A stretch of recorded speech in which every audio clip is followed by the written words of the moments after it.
UFOs have been observed over Eurasia for centuries. Russia, Ukraine, Georgia, and other areas. Some of the reports are very interesting, but it's not easy to get to them. I've collected a few that I believe will be interesting to my audience. One has to do with an abduction in ancient Russia. There's a manuscript that mentions UFOs.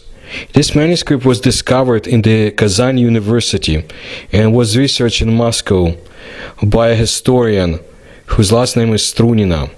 The manuscript tells the story of a boy named Yasha who collected berries in the forest.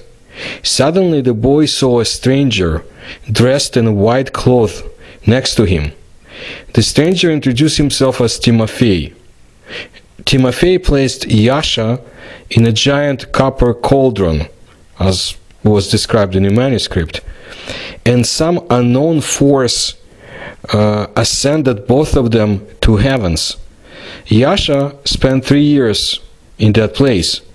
Timofey taught him different sciences as well as magic, as was described in the manuscript. And then the boy was brought back to his land in the same cauldron and in the same spot in the forest. Timofey gave him 2 coins as a present. One was golden, the other one made of silver. This is but one interesting episode. The other one takes us away thousands of miles to the ancient kingdom of Georgia. In the year 1218, the Mongols captured territory in South Kazakhstan and north and south of the Silk Road in China. In the same year, there was the invasion of Transoxiana. This is where modern southwest Kazakhstan, Uzbekistan, and Tajikistan lie. And they set their sights on other lands. Grigol Abashidze was a prominent Georgian writer and academician.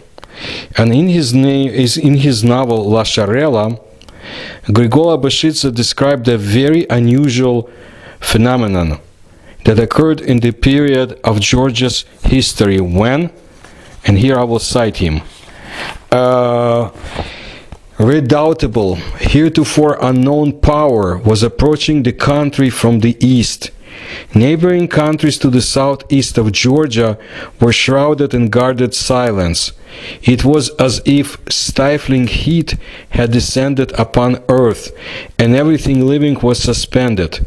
A great storm, all-devouring fire, was coming from the east. Like birds and animals that feel the approach of forest fire and flee to save themselves, caravans of merchants, pilgrims, and wandering dervishes started moving from Central Asia to the Middle East to seek refuge. Heat lightnings of the faraway fire had not yet appeared on the horizon. Dark clouds had not yet covered the clear sky, but the proximity of the terrible disaster was felt everywhere and all over. Astrologers read the unavoidability of the approaching disaster through the unusual movement of the planets, and wandering prophets predicted the end of the world was near. In the middle of August, a star with a tail had appeared in the sky. Initially, it was sighted during the Saturday Vespers hours. Its tail grew in size each night.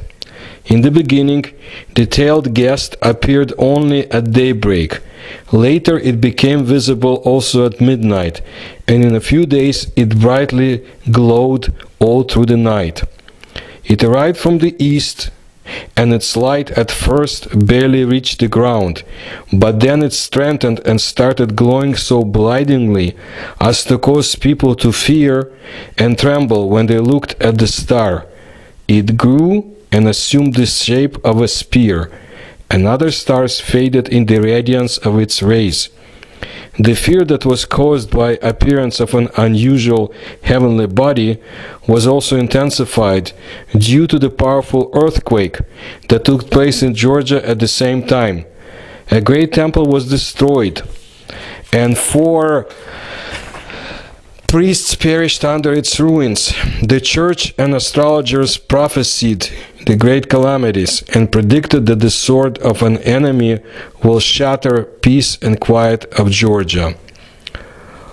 Well, while Abashidze doesn't state the year, it is clear from the analysis of Georgia's history in general and his novel La Sharela in particular, the deciding of the unusual heavenly body, or a UFO, took place in 1219 AD. If the spear-shaped UFO sighted in 1219 AD was there to observe the coming disasters that would engulf Georgia and its neighbors, then its mission was not in vain. That year, 150,000 Mongol warriors had attacked the lands ruled by Shah Muhammad II of Khwarezm. Their fierce onslaught crushed ancient fortresses of many cities. The Shah's son, Jalal ad-Din Mingburnu, was chased by the Mongols throughout Asia, but he bravely fought back when possible. His armies invaded Georgia years later, burned and pillaged much of it in 1226, weakening the kingdom that was faced the Mongol Empire shortly thereafter. The UFOs are often observed over the areas of historical battles, as I know from my research of World War II in Russia. And the earthquake, as I've stated in my other videos about Uzbekistan, sometimes are the signs of the coming UFOs. Now I want to go to Russia centuries later and tell you another fascinating episode. Boris Grabovsky was a Soviet engineer who invented a first fully electronic TV set. It was video transmitting tube and radio receiver. It was demonstrated in 1928. In 1925, one of the pioneers of television, Boris Rosing, advised and helped him apply for a patent for a fully electronic TV set called Telefot. Boris Grabovsky, in 1917, he and his family moved to Central Asia, to village Tokmak. That's where he lived and died in January of 1966. He spent most of his life there. He had other pursuits. He was a very talented person. But Grabovsky was also a UFO and paranormal phenomena researcher. I mentioned his findings in my videos about the mysterious humanoids that were sighted in the Russian lakes. All his life he actually collected reports of UFO sightings, contacts, and related phenomena. He began in 1947, and he had a book which is almost impossible to get today. It contained many interesting facts. In the 1950s, Grabovsky interviewed a Siberian woman. Her granddaughter died. Her grandfather died when he was close to 100 years of age.